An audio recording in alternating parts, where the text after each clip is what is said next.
Hi, everybody. Not as many here today, but it's great to see you all again. I know one of the areas that you're all very interested in, as are we, is Yemen and the humanitarian situation there. We have an update to bring you. I've invited our Deputy Assistant Secretary, Tim Lenderking. You've all met Tim before. He recently updated you on Yemen, and he's here to provide a new update. He only has time to take a couple questions. He has to run up to the Hill. So I'll just call on a couple of you, let him get out of here and on his way, and then I'll take over and answer the rest of your questions. Das Lenderking. Thank you very much, Heather. Happy New Year to everybody. I am pleased to announce that over the weekend we had the arrival of the 4 cranes into Hodeidah Port in Yemen. This is a long-standing priority for the U.S. government. We had excellent cooperation and coordination with the World Food Program, who manages the transportation of the cranes. As you know, they were funded by the U.S. government, so paid for by us and the people of the United States. And it's been a priority of ours to get those cranes into Hodeidah Port, which is one of the key lifelines for humanitarian supplies into Yemen, and to get those cranes operational so they can begin to increase the capacity of the port to move supplies from ships that will be offloading in Hodeidah Port out into the center of the country, feeding the people of Yemen. The President, as you know, has been the leader on this issue for the United States. The Secretary has also played an instrumental role in making all of this happen.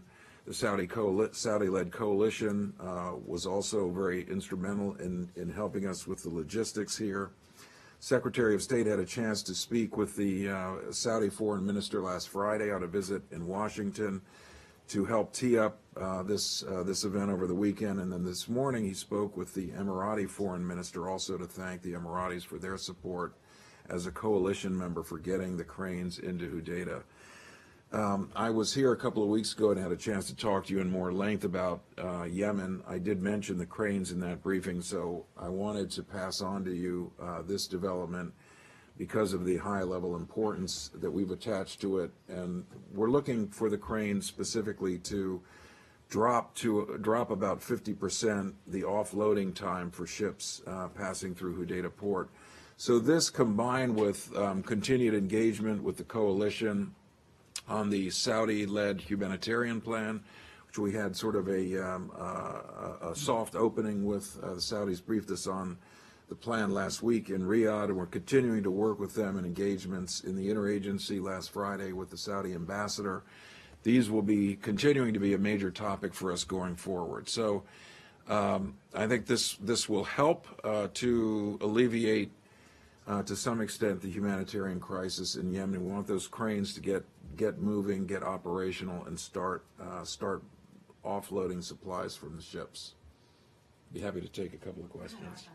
One quick one. I thought I read somewhere that the Saudis may have placed a limitation on the time that the cranes may operate. Is that correct? How long is that? And what are you doing to try to get them to extend that? I think what you're referring to is that, you know, under a great deal of consultation from the United States, the Saudis agreed to open Hodeidah Port in December for 30 days. And they have subsequently said they have not pronounced yet whether that 30-day period would be extended. We are working with the Saudis to extend that 30-day period. We do think it's important. They have their own concerns. As you know, they continue to be threatened by Houthi rocket fire into the kingdom, so that is a factor in their thinking in terms of what goes through Hodeidah Port. They have some concerns about some military equipment. We do not want to see any military equipment moving through Hodeidah.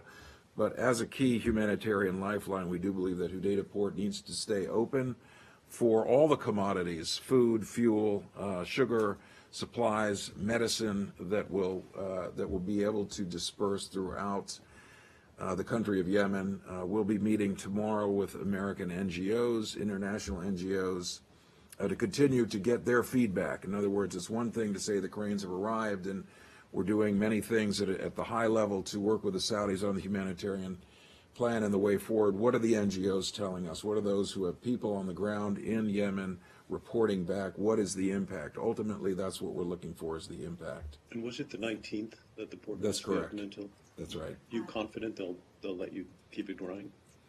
We don't have full certainty of that. We don't have a commitment yet, but that is very much our approach and our goal. Nicole from CNN? Hi, Nicole Gallat, CNN. UN senior officials have flatly said they've seen no evidence of arms in any of the shipments going into Hudaydah. Where does the U.S. stand on that issue? We also do not believe that Hudaydah is a major transshipment point for weapons. We have other areas that we're more concerned about that we're working on. And so I think we want to continue to apply pressure where we see those pressure points happening, and we are doing that. Saeed, final question. A very technical question. Where are we in the 30-day period? Where are we now in this 30-day period? Because I know it was supposed to start in December, then it was slow go. They did not open it right away, so we're a bit lost. Well, our calendar has it, I think as Arshad said, January 19th, so that's coming up fairly soon. Okay. Thank you, everybody. Thank you. Unfortunately, that's undertaking has to go through the hill. Thank you very much. Fortunately. Thank you so much.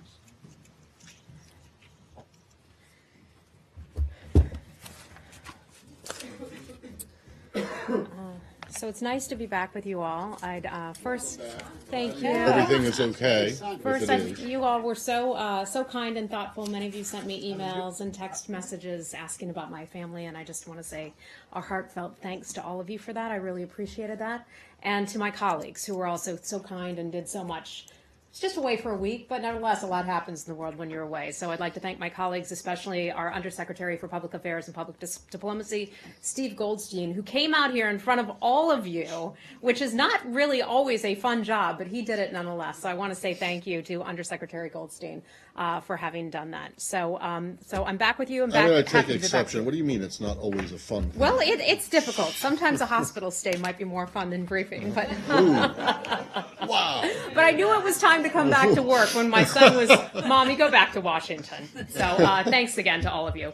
Let's start out today with a little bit about the Secretary's travel. As many of you know, the Secretary is in Vancouver today as co-host of the Vancouver Foreign Ministers Meeting on Security and Stability in the Korean Peninsula with the Canadian Foreign Minister Chrystia Freeland.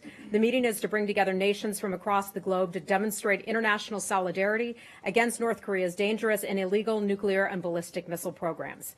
Discussions will focus on advancing and strengthening diplomatic efforts toward a secure, prosperous, and denuclearized Korean Peninsula. U.S. Secretary of Defense James Mattis was also at the ministerial welcome dinner last evening. Secretary Tillerson will hold a press conference later today. I believe it'll be about 8 p.m. Eastern time, so we will be sure to bring you information on that, but you can certainly watch it as well. In addition to that, today is Religious Freedom Day. Today marks 232 years since the enactment of the Virginia Statute for Religious Freedom, which served as the model for protecting religious liberty that was later enshrined in our First Amendment to the Constitution. The religious freedom we take for granted here at home is under serious attack throughout the world. In Burma, Rohingya have been the victims of ethnic cleansing at the hands of Burmese security forces and also local vigilantes. Across South Asia, members of religious minorities experience societal discrimination and violence, which is exacerbated by laws and policies that punish speech, restrict religious conversions, or ban certain beliefs. Protecting and promoting religious freedom is a priority of this Trump administration. In the Middle East, we're taking firm steps to defeat ISIS while we work with members of affected religious minorities to restore their communities, their religious freedom, and their way of life.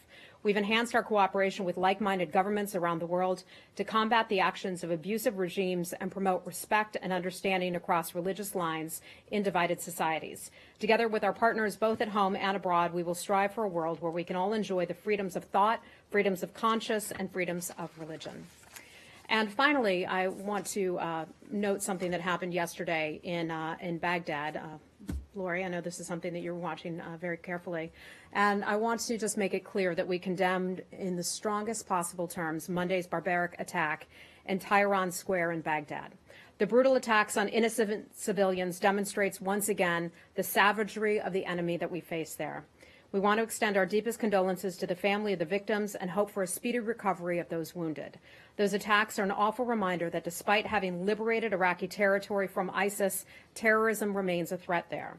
The U.S. government reaffirms its commitment to support the government and the people of Iraq in their efforts to ensure an enduring defeat of ISIS and also its ideology. With that, I'd be happy to take your questions today. Matt, where would Thanks. you like to start? And welcome back. Happy New Year. Thank you. Let's start with in the Mideast with the Palestinians. Okay. Today, you guys informed the UN Relief and Works Agency that you're going to be withholding $65 million in a $125 million tranche, the first one of this calendar year. And I'm just wondering if you could explain exactly why you're doing this. So let me start by saying that we delivered a letter today to UNRWA, the United Nations Relief Works Agency for Palestinian Refugees in the Near East, UNRWA. We committed a voluntary contribution of $60 million for 2018 so far.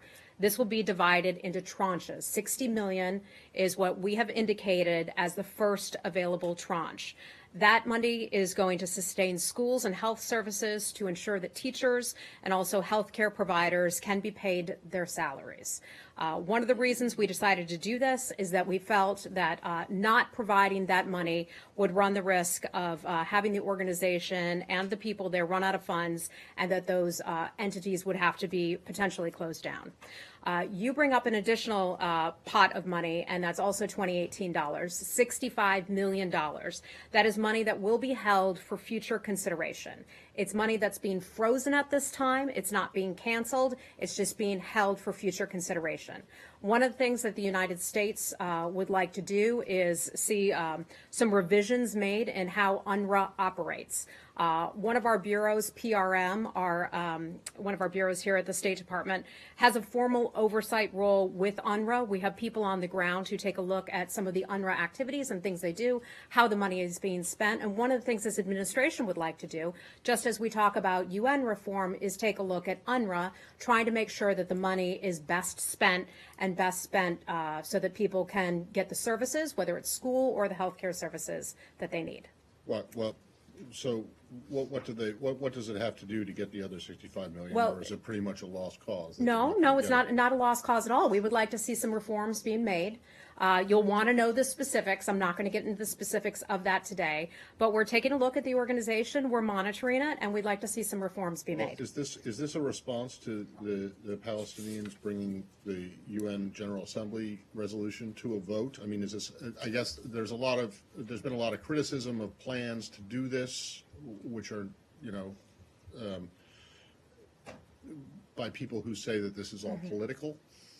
Okay. That this doesn't really have to do with reforms, that this is aimed at punishing the Palestinians for their... This is not aimed at punishing anyone. The United States government and the Trump administration believe that there should be more so-called burden sharing to go around. The United States has been in the past the largest single donor to UNRWA.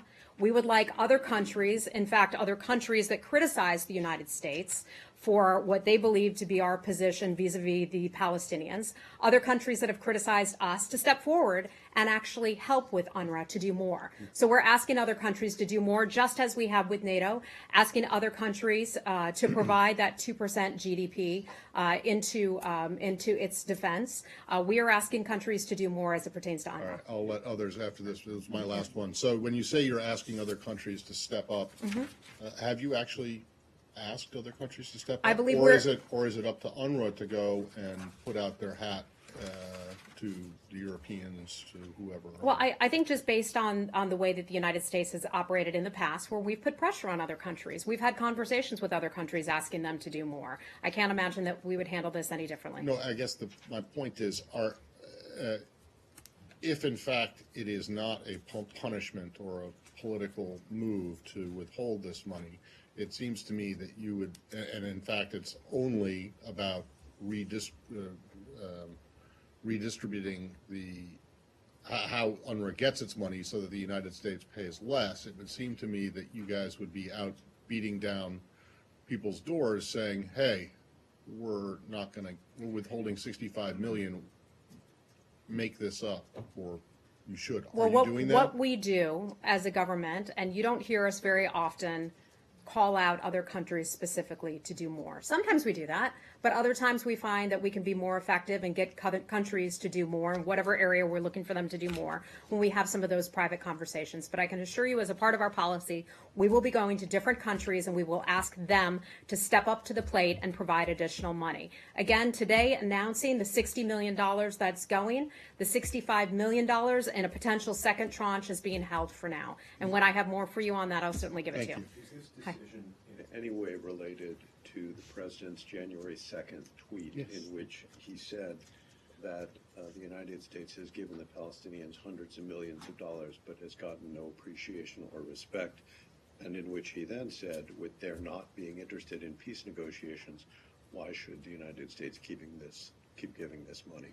Look, I don't know that, I don't have the president's tweet right in front of me, so I'd have to refer you back to the White House I on have that it, one. I can quote it to you. Okay, but as a But I general was pretty matter, you know, close we there. will look for other countries to do more to help out. We don't believe that taking care of other nations and other people has to solely be the United States' responsibility. People want that to be our responsibility. We're very generous. In fact, I would argue we're the most generous nation on the globe, but we will ask other countries to do more. That's not my question. I mean, the president made pretty clear in that tweet that his concern was not getting appreciation or respect from the Palestinians and saying the Palestinians weren't interested in peace talks. And I'm just asking, do those two factors, a lack of appreciation and respect and a Palestinian unwillingness to engage in peace talks, underlie or factor in any way to this decision? Arshad, I can tell you we're not giving up on peace talks. We're not giving up on those conversations. It's something very important to this administration. Secretary Tillerson ultimately made this decision in consultation with other members of the administration. But why and so can't- that's where things landed. Why can't you say whether, I mean, the president is the ultimate policymaker. You know, he, a couple of weeks ago, said that he wanted to, cut aid to the Pakistanis. He went ahead and did that.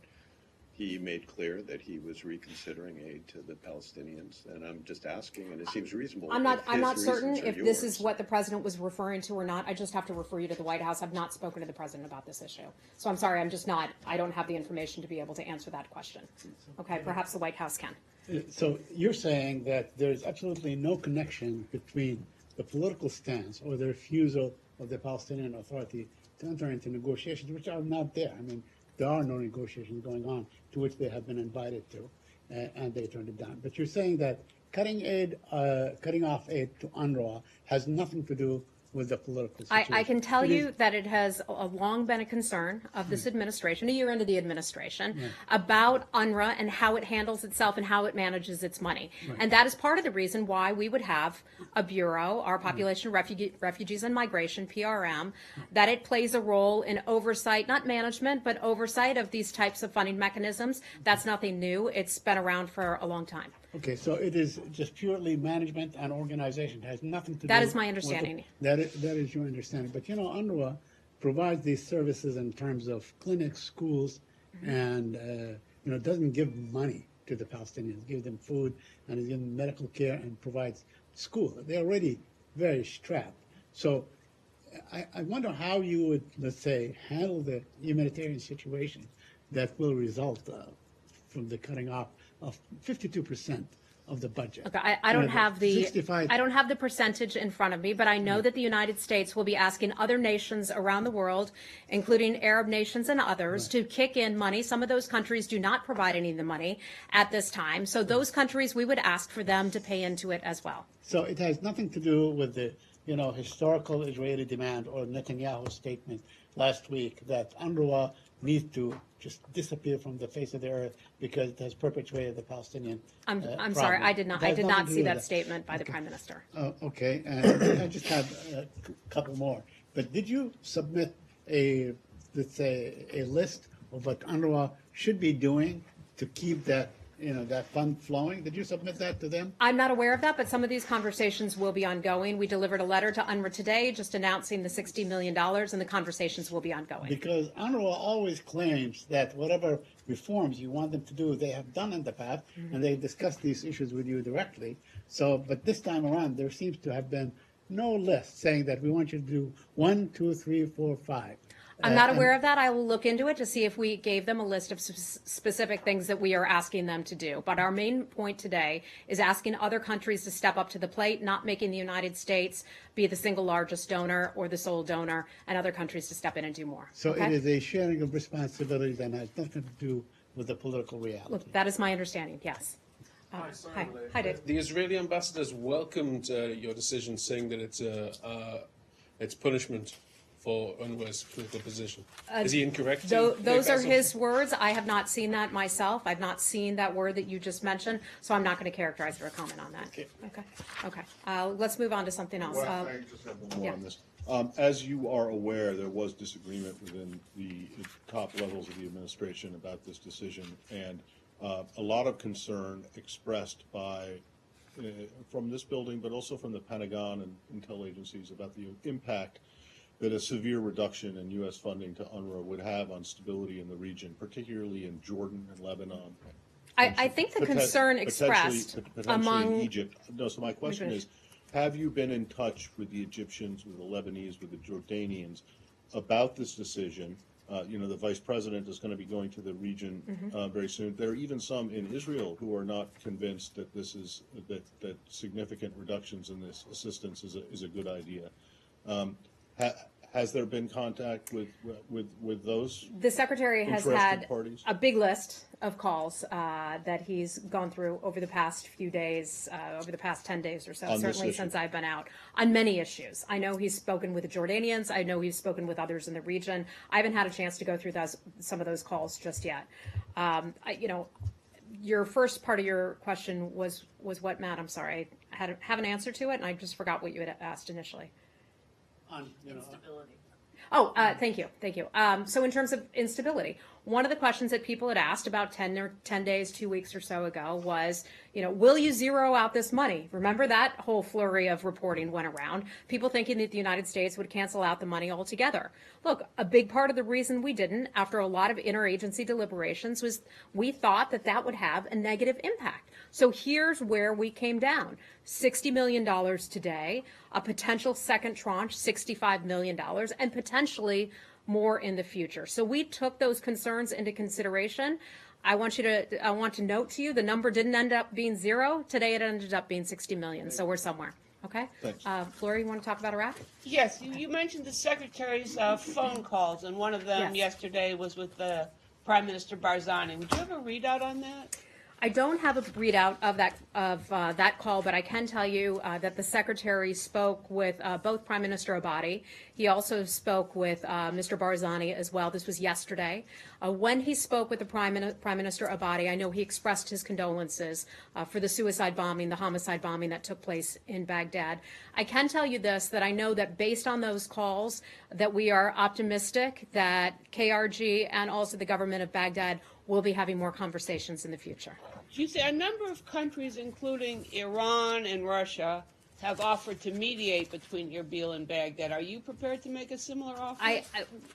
Lori, we have long said that we would be happy to sit down and help facilitate those conversations and meetings if we are asked to do so. We believe that the governments can do that on their own. We have seen this as they've started to have some face-to-face meetings. We think that's moving in the right direction. And on the Iraqi elections that are coming up, the Prime Minister formed a briefly lived alliance, lasted about 2 days, with the pro-Iranian militia leaders to run in the elections. Did that bother you? I missed that then if it only lasted 2 days. Where do you want to go next? Yes, hi, Jenny, how are you? Hi, thank you. Nice to see you. On North Korea, recently North Korean government said that nuclear issue will not put negotiation on the table, So, what do U.S. expect to talk with North Korea without the negotiation about nuclear issue? Well, we don't have any conversations that are ongoing with North Korea. So I'm not exactly sure what you mean. Now is not the time. Our policy hasn't changed. Now is not the time to sit down and have talks with North Korea. At some point, if and when they're willing to be serious about the issue of denuclearization, we would be happy to entertain that, but we're nowhere near that point yet. But it seems like they just talked for the talks, but not putting any nuclear issues put on the table. Well, look, I think it's pretty fresh that the Republic of Korea and also the DPRK are having conversations. We just saw the second one take place yesterday pertaining to the Olympics, and I think that's a good sign. I think that's a good sign. And it's an excellent sign that the United States, with 20-plus countries, are up in Vancouver right now, where we are exploring additional ways to enhance our maximum pressure campaign. We've seen that campaign be successful. We know, and as has the Republic of Korea's Mr. Moon has indicated this as well, without that maximum pressure campaign that so many countries have been involved with, North Korea would not be having talks with South Korea. Granted, limited to the issue of the Olympics, but that is a start. So today, one of the things that the Secretary is doing is having a lot of conversations with those countries about how we can better enhance the maximum pressure campaign to get North Korea to denuclearize. An important thing for us, and I think it's an important sign that so many countries were present to show up to see what they can do to better help. Okay, hey, Nicole. Are we, let's stay on DPRK for now. Yeah. Okay. So we're almost a year into President Trump's tenure, and arguably the most pressing foreign policy challenge he's had has been North Korea, and yet we still don't have an ambassador in South Korea. Why not, and what can you say about that? Yeah, you know, this is something that we've covered before. We have a charge d'affaires in South Korea, Mark Napper. Mark is a longtime Foreign Service officer. He's beloved by many people in this administration and also at the State Department. He's been to North Korea numerous times. He speaks quite a few of the languages of you know, that part of the world. And so we are confident that our embassy there is in good hands. It is ultimately up to the White House to determine the nominations for any post. You all know that. I know that the Secretary and the White House are working hard to determine more people, more qualified candidates to take those positions. I can't get out ahead of the White House and announce anything, but I can tell you we are in good hands. When I talk to any of my colleagues here, because certainly I've asked the same question, you know, why don't we have this? Why don't we have somebody there? And folks love Mark Napper. I've spoken to him myself, or at least have emailed with him, and I'm confident he's doing a great job. Okay. Anything else related to Yeah, Asia? okay. Yeah. Just on the format of today's talk, because obviously the Chinese and the Russians have denounced this body, this meeting in Vancouver, as a Cold War throwback. They're based on the countries that fought China as well as North Korea between 50 and 53. If you're trying to maintain an international front, total solidarity for the maximum pressure campaign, is it not just a mistake image-wise to meet with the people who went to war against China? You know, I think Russia and China can call it whatever they want to call it. It is clear, and the bottom line with that is both of those nations signed on to 3 unanimous UN Security Council resolutions. Both China and Russia share our objectives, and that is the denuclearization of the Korean Peninsula.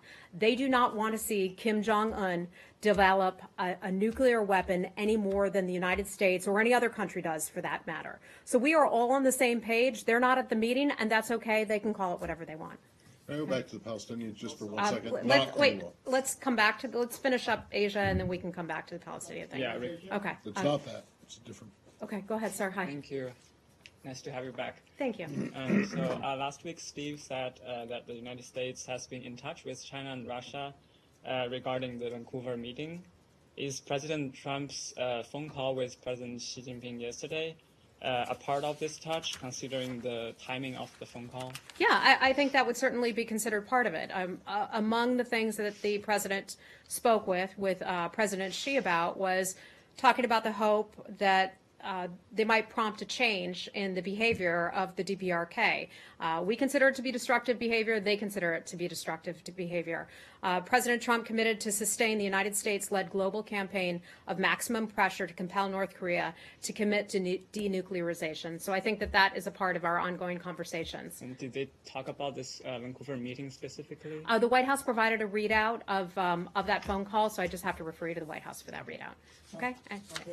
Okay. Anything else related to DPRK, Japan? Go ahead. Right ahead. Hi. Nice to have you back. Thank you. Just about Iran, I think President Trump's announcement last Friday didn't make it quite clear that President Trump again decertified about Iran's compliance with the treaty.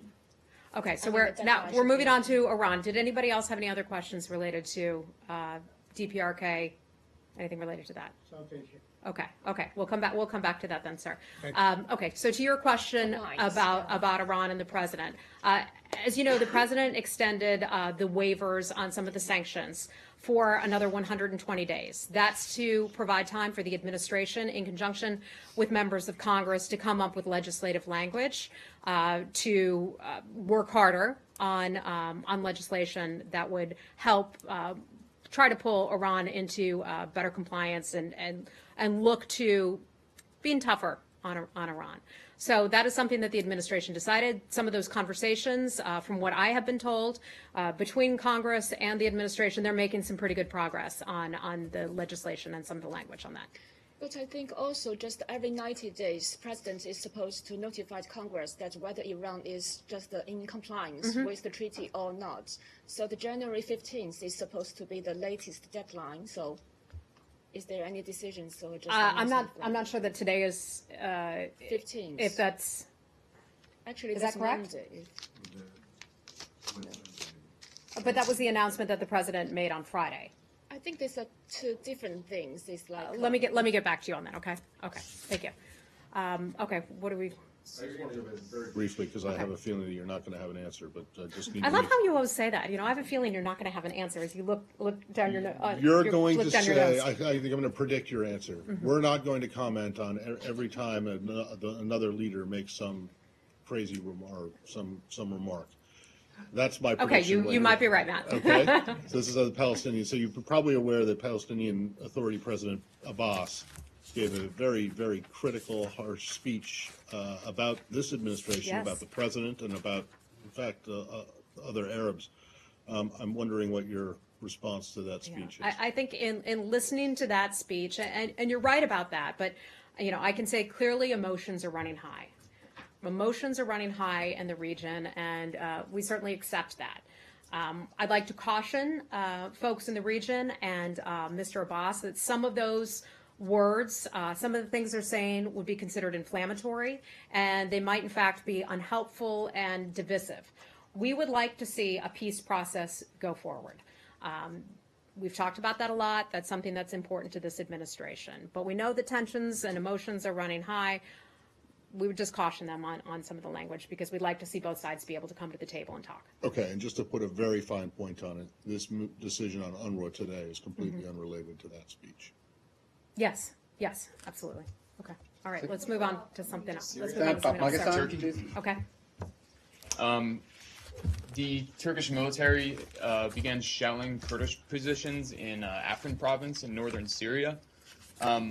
What is the U.S. position as its NATO ally is shelling its number one ally in the fight against ISIS in Syria? Okay. I'm afraid I don't have anything for you on that.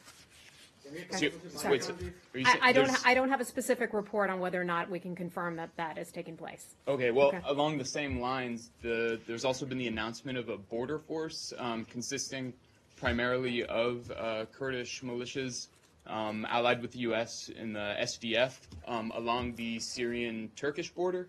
And President Erdogan called it a terror army and said he would strangle it before it's born. So, you know, this is another place where there's kind of a contradiction between two U.S. allies. So I'm just wondering if the U.S. has a position on this. Well, Turkey is a very important and valued NATO ally. We have a lot of interactions with the Turkish government. As you probably know, the foreign minister of Turkey is in Vancouver right now, where I believe he will be meeting or have some sort of a chat with Secretary Tillerson, or at least some of our representatives later today. So an important NATO ally. In terms of what is going on in Syria, the United States is in Syria to defeat ISIS. Any activities that we take part in with regard to the Syrian Democratic Forces is something that's internal only to Syria. And I say that because it is important that we defeat ISIS, that we make sure, and when I say we, I say that not just on behalf of the United States, but the entire coalition, the 72 or 73 member coalition, the importance of not letting ISIS take root the way that they had before and further destabilize that country. So that what the United States is involved with with regard to the Syrian Democratic Forces, or the SDF, is that to defeat ISIS. That is solely what it is for, the internal purposes of defeating ISIS. But if Turkey does indeed attack the border force, what I'm not going to US get into any kind of hypothetical like that. Okay? Thank you. Yeah. Syria? Yeah, the independent group Freedom House today released its rankings on world democracy, and Turkey has been downgraded. They're no longer considered a free country, according to this report. Does the United States government regard Turkey as a democracy? Yeah, I would say we're certainly aware of the Freedom House report. We have said this for a long time, that we're very concerned about some of the activities taking place in Turkey. We're concerned about the pattern of actions by Turkish officials clamping down on freedom of speech. Ilhan, you and I have had a lot of conversations certainly about that. And the Turkish government's activities in which it appears to target people whose views differ from that of the government. So that is something that we watch very carefully. Okay? Okay. Okay. Lori, go ahead. Last week, the Senate Foreign Relations Committee hearing, Assistant Secretary of State David Satterfield explained that if the Geneva talks didn't work out, then the U.S. had a fallback plan to retain forces in Syria, which this SDF border force seems to be a part of. And he gave two other purposes, because ISIS will be defeated soon. He said to be an alternative to the Syrian regime, alternative kind of government, so Syrians could see what a better life is like, and to counter Iran. So he was suggesting that the U.S. presence in Syria was going to be a shift in mission.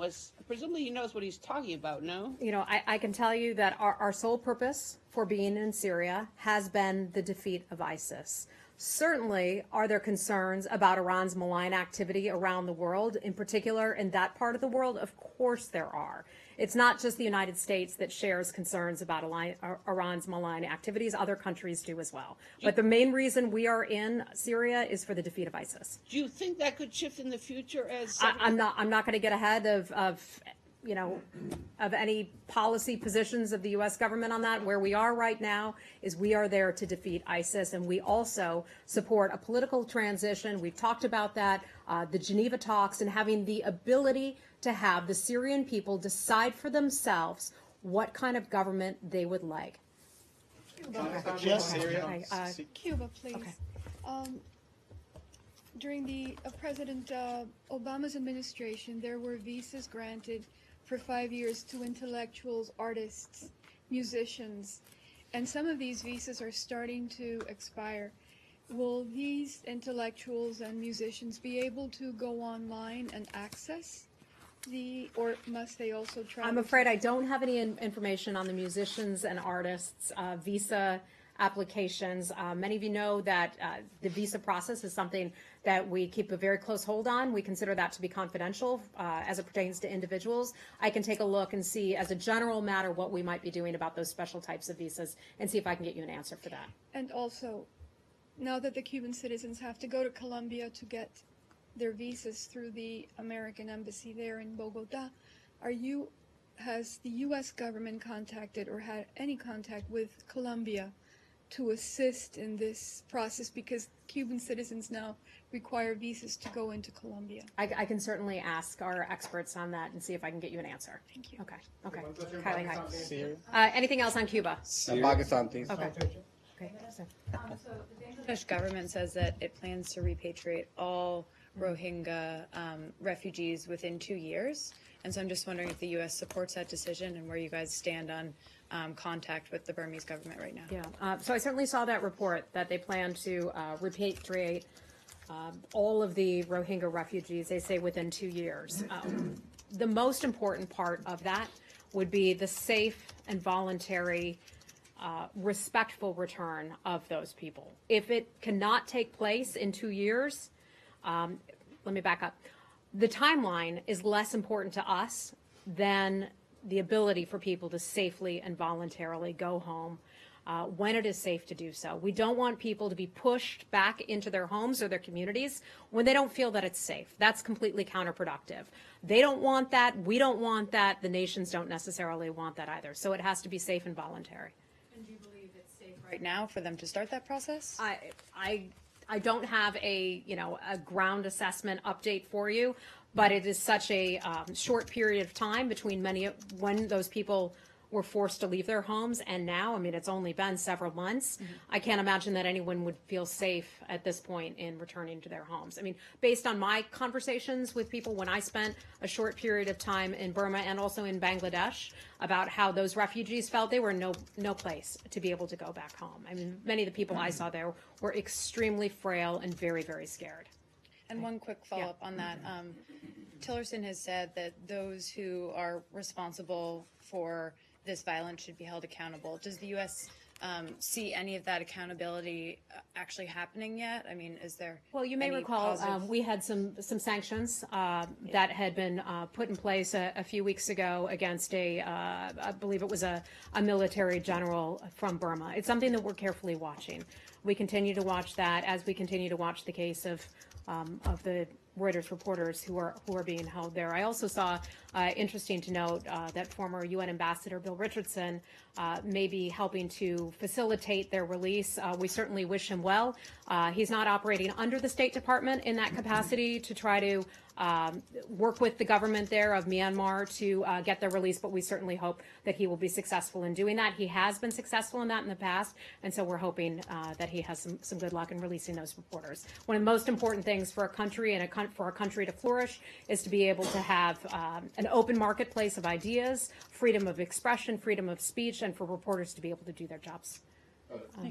While you were away last week, you may have heard that the president, in a meeting with some congressional leaders and others about immigration reform, made a comment that's been variously described, but agreed to, I think, by everyone, most people involved at least, that it was a vulgarity, which has created anger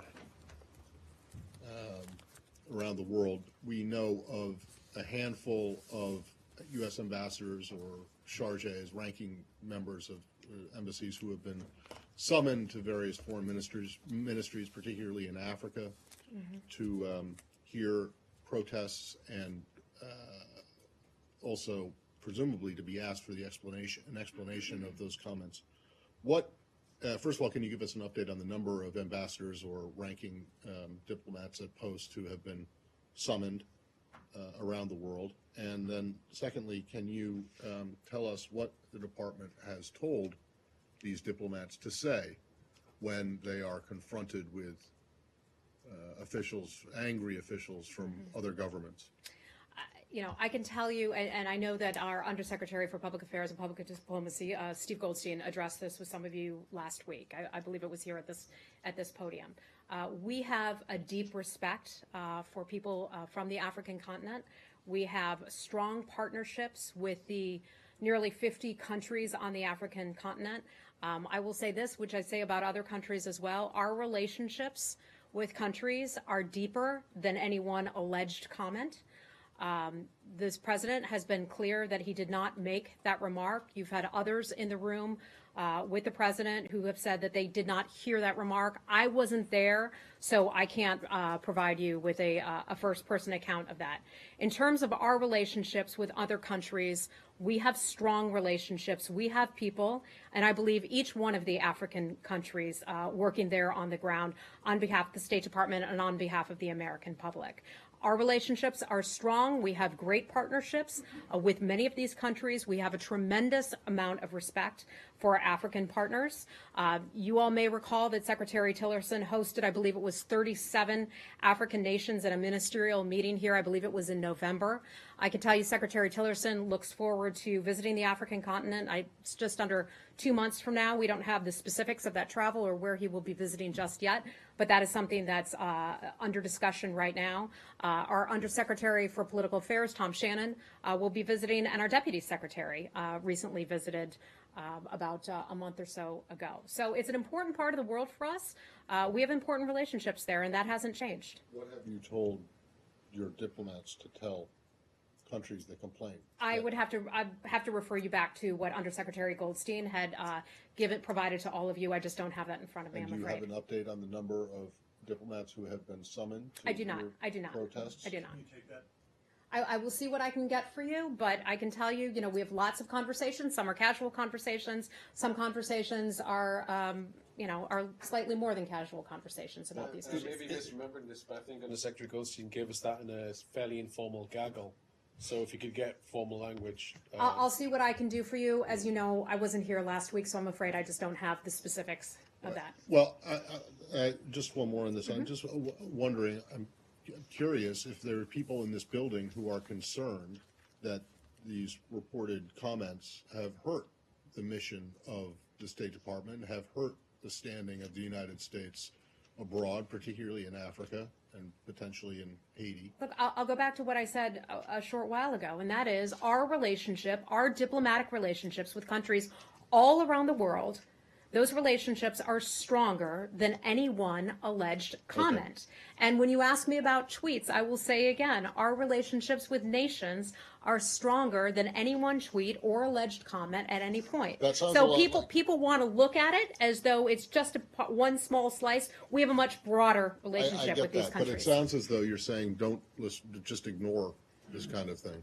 Look, whether it's a tweet or a comment like this that has been I'm just telling you, we have a strong relationship. We honor and value our partnerships with these nations. The Secretary looks forward to traveling to the continent. We loved hosting the 37 or some nations who came here. So we have a valuable relationship. And I think those countries understand that as well. But, so you're saying that the leaders of other countries, officials of other countries should pay no attention Matt, to what the President of the United States says. Countries can pay attention however they choose to. I'm just telling you, from our point of view, our relationship is strong with nations. We continue to have conversations. We are active in their communities. We have people on the ground. We have probably thousands of people who work on behalf of the State Department in the many countries on the African continent. That work is very important to my colleagues and to this building, and that hasn't changed. I'm going to have to leave it there, guys. Okay. I'll take your question afterwards. I'll take your questions afterwards. We got to go.